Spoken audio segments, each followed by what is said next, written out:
Welcome to the Explainer. So, have you ever wondered how people truly build wealth? I mean, really build it?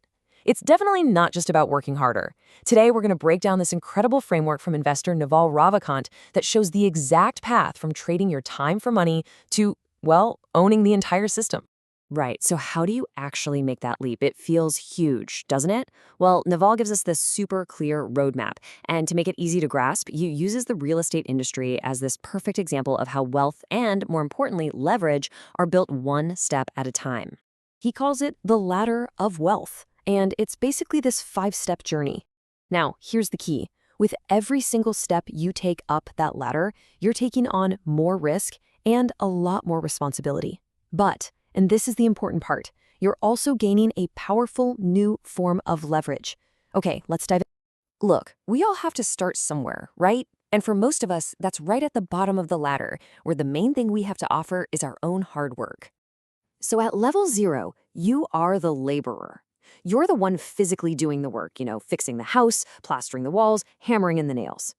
Your skills are valuable for sure, but the tough reality is your labor can be replaced, and your income is completely tied to the hours you put in.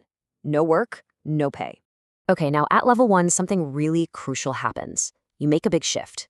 Instead of doing the work, you start managing the work. You become the contractor.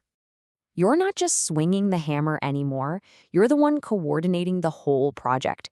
You've spent years building contacts, you get the pricing inside and out, but this also brings a whole new world of risk. If a project goes south, it's your reputation and your bank account that takes the hit. But hey, with that bigger risk comes a much bigger reward. On a good project, you might clear a 30% profit margin.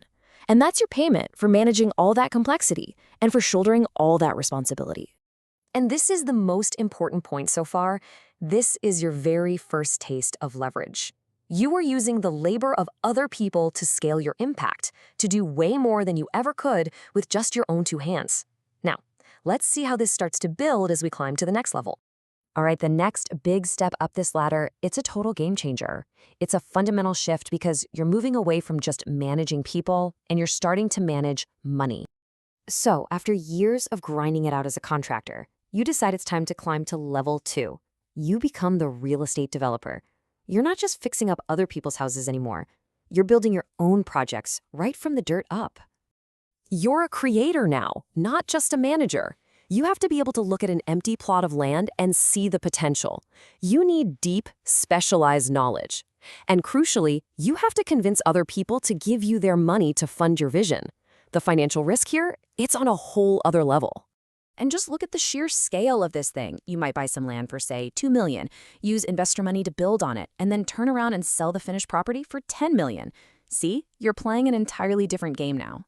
And this right here perfectly shows us the second and much more powerful form of leverage, capital. You are literally using other people's money to make more money. That's a massive, massive leap from just leveraging labor.